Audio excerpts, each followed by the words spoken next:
La ONU tiene que enfrentarse a Estados Unidos, a como dé lugar.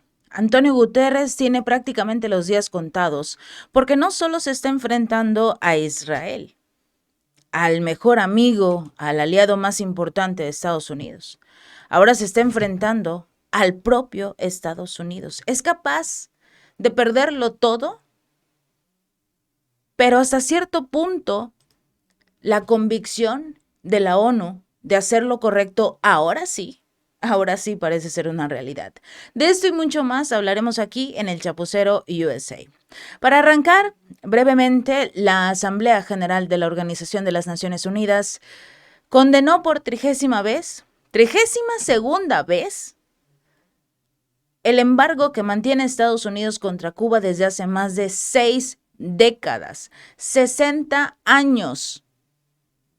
60 años mantiene Estados Unidos a Cuba en esta terrible situación.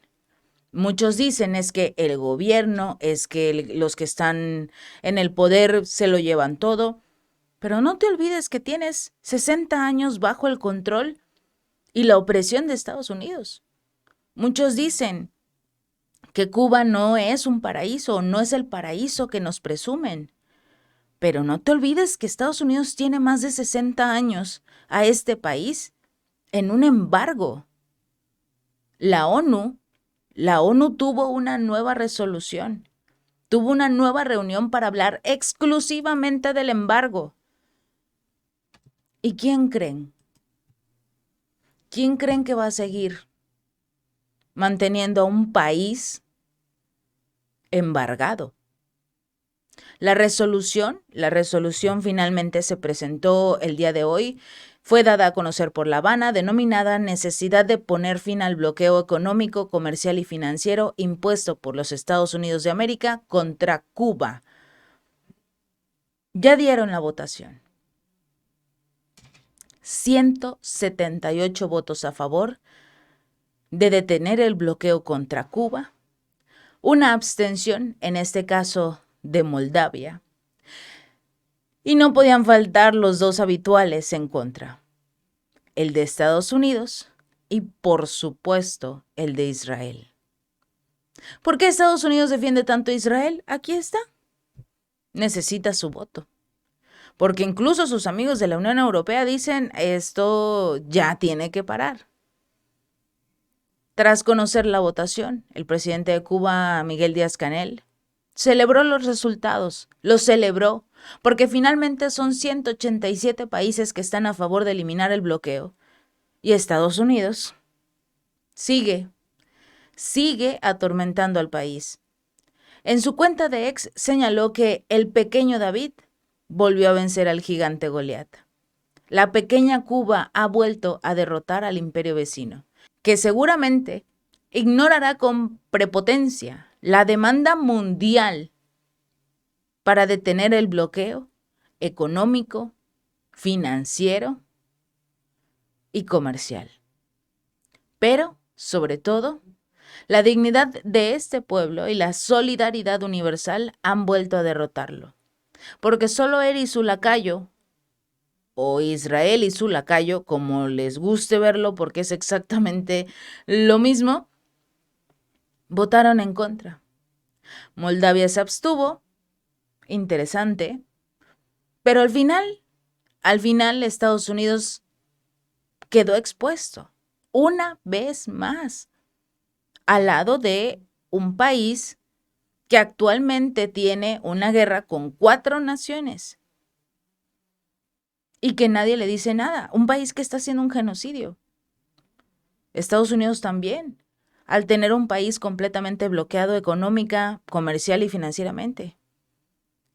El presidente de Cuba dijo que en otra publicación que la política de bloqueo contra Cuba, el gobierno estadounidense añade una infamia adicional. Otra vez se hace acompañar en el voto negativo por Israel, que hoy es conocido finalmente ante el mundo como el genocida de Gaza. Esto lo califica no solo de vergonzoso, sino de doble prontuario criminal. El Ministerio de Relaciones Exteriores de Cuba dijo que el gobierno de los Estados Unidos ha quedado aislado una vez más ante todos sus amiguitos, porque solo él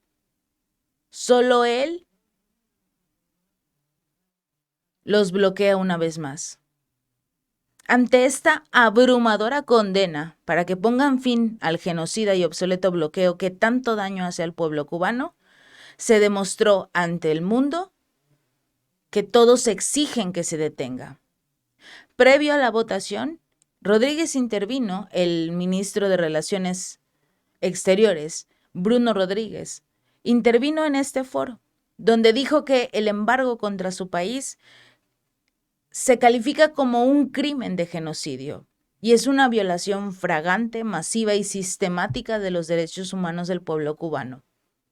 Este funcionario dijo que Estados Unidos conoce perfectamente que viola la Carta de las Naciones Unidas y del derecho internacional con tan despiadada agresión y que además está consciente de que contraviene las normas internacionales de comercio. Pero a pesar de eso, la ONU no puede hacer nada. No puede hacer nada por sus reglas. El representante permanente de Rusia ante las Naciones Unidas, Vasily Nevencia, condenó el bloqueo. Dijo que estas acciones de Washington son una violación directa de las normas del derecho internacional y de la Carta de la ONU. Partimos de la absoluta falta de perspectivas del embargo económico, comercial y financiero impuesto por Estados Unidos a Cuba, que es una reliquia de los tiempos de la Guerra Fría y le impide la interacción de Cuba con instituciones multilaterales, a tener un comercio pleno, su plena participación en la cooperación internacional, regional, en la división internacional del trabajo. Pero no les importa, porque al final Estados Unidos tiene bloqueado a Cuba y es lo único que le importa. El ministro de Relaciones Exteriores de Brasil, Mauro Vieira, le hizo un llamado a Estados Unidos a retirar las sanciones, a eliminar a Cuba de la lista de países patrocinadores del terrorismo y empezar a fomentar un diálogo constructivo, un diálogo basado en el respeto mutuo y la no injerencia. Ya salte de ese país, déjalo en paz.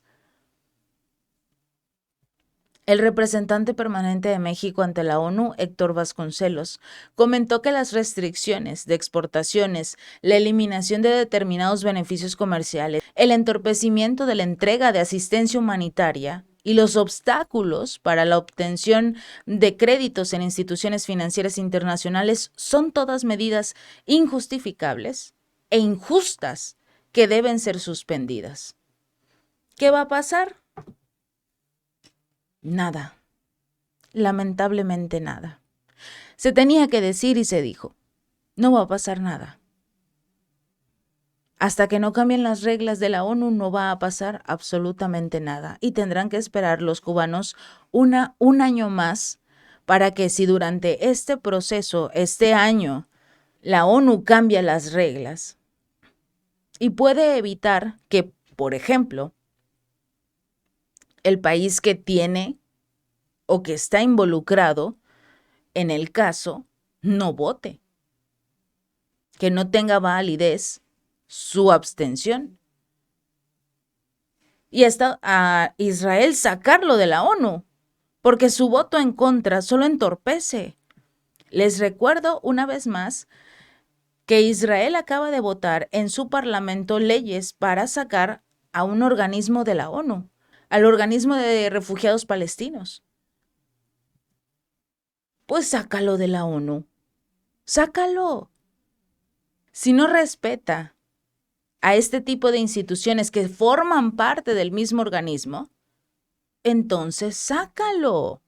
Un voto menos para continuar con esta situación en Cuba, para tratar de resolver los conflictos.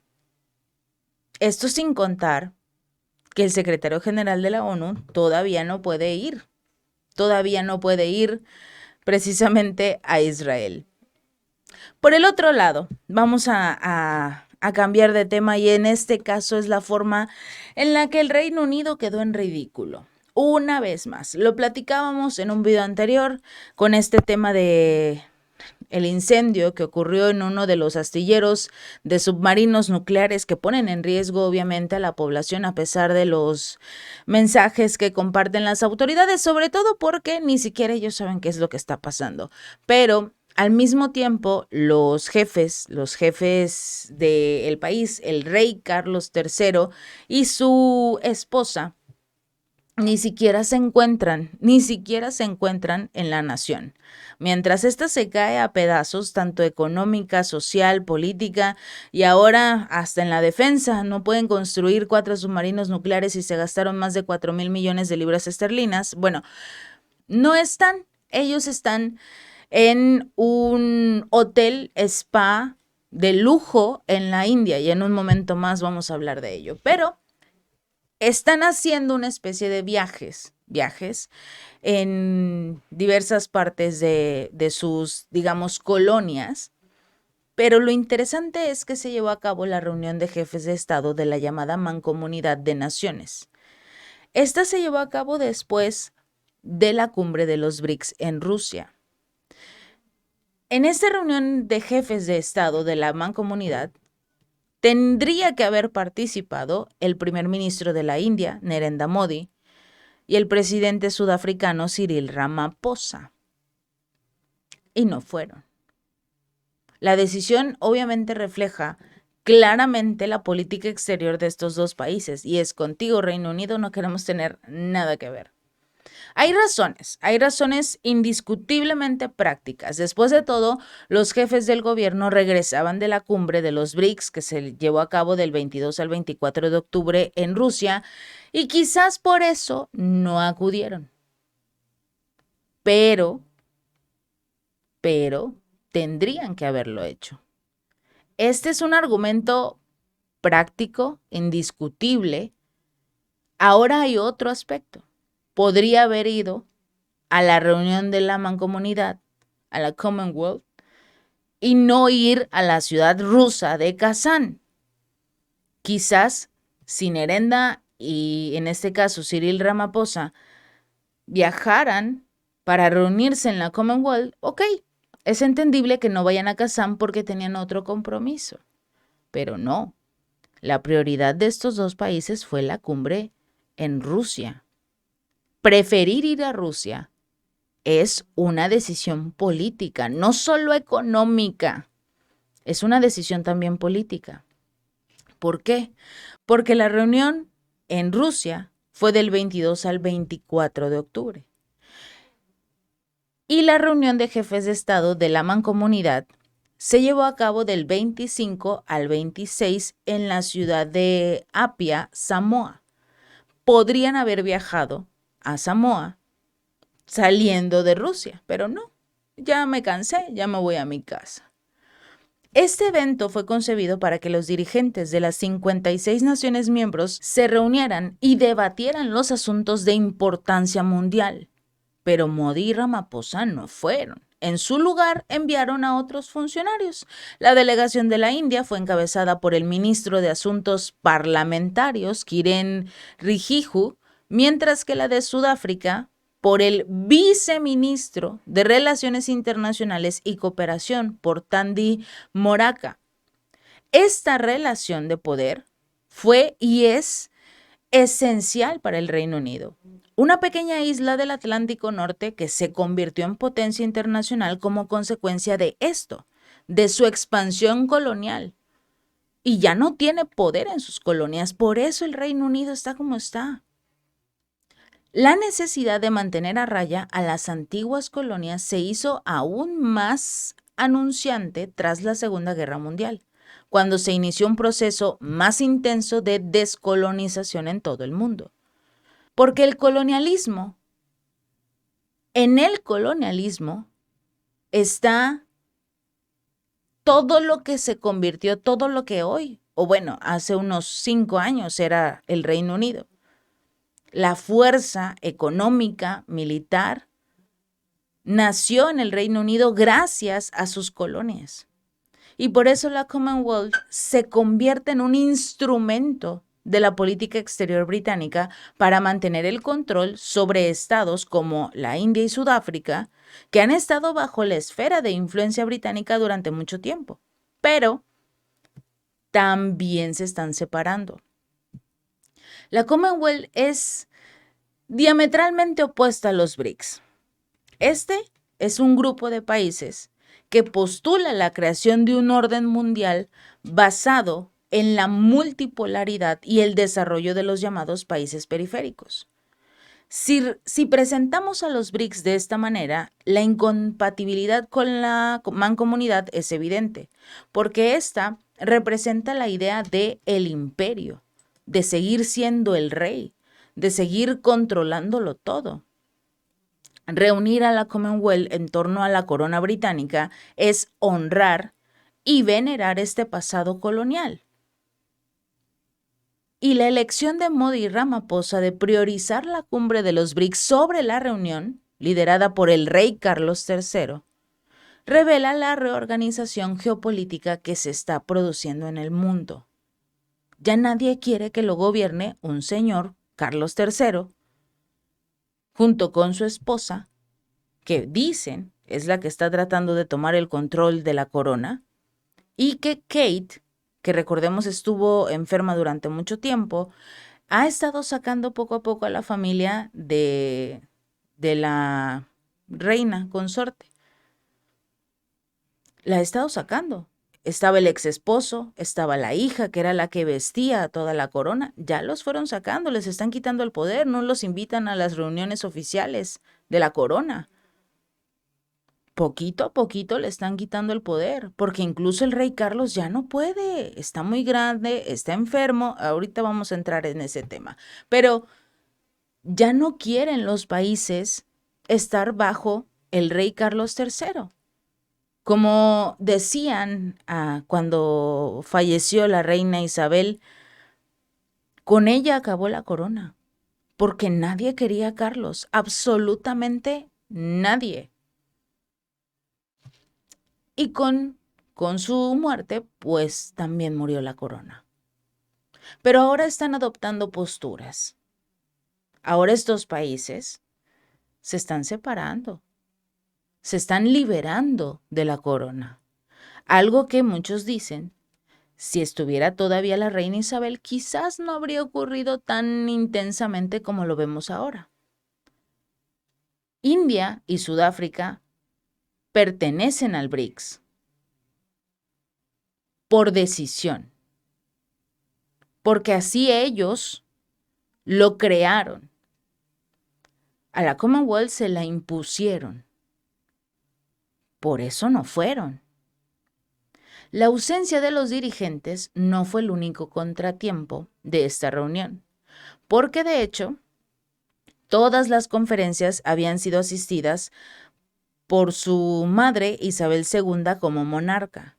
Y cuando le toca al rey Carlos III, resulta que ya no van varios países, los representantes de estos países, porque no les importa, no les importa.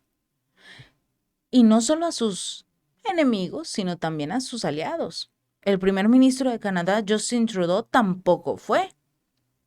Envió al alto comisionado de Canadá en el Reino Unido, al Ralph Goodale. A diferencia de Ramaphosa y Modi, la ausencia de Trudeau no fue un mensaje de oposición geopolítica porque el país está alineado con el orden de la OTAN.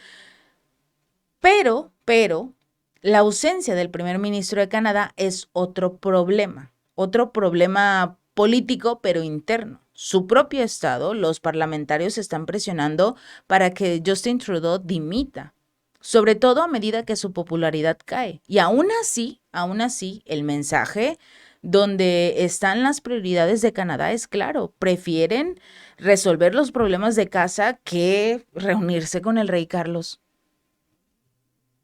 Esto pasó cuando, obviamente, nadie quiere al rey Carlos III. Una de sus visitas fue precisamente a Australia y una senadora de este país se levantó y le dio un mensaje muy importante a Carlos y a Camila.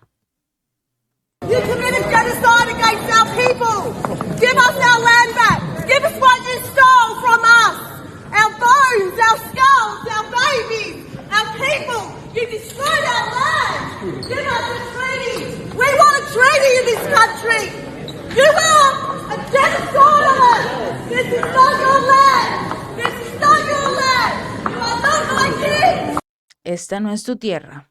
Lo mejor que deberías de hacer es retirarte con dignidad, pero tampoco hacerlo cuando son obviamente los ciudadanos del Reino Unido quienes te mantienen, porque mientras muchos estaban preocupados hasta cierto punto por este viaje debido a la salud del rey Carlos III, que recordemos tiene cáncer, él y Camila han realizado este viaje a Australia, como lo acabamos de observar, cómo lo recibió esta senadora, y en Samoa, donde se llevó a cabo la reunión de la Commonwealth. Pero el equipo de comunicación de la Casa Real Británica se encargaba de decir que el rey estaba bien, que no tenía ningún problema de salud. Pero no solo esto, viajaron con un importante dispositivo médico para poder ser atendido en cualquier lugar en el dado caso de que lo requiriera. Afortunadamente para el rey no fue así, pero aún así ya terminó la Commonwealth, ya terminó su mini gira. No regresaron a casa, no regresaron al Reino Unido.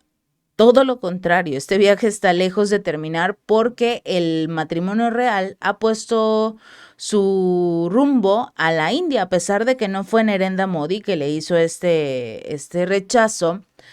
Van a viajar a la India y se van a alojar en un exclusivo resort de los que son clientes habituales, tal como recoge el Daily Mail.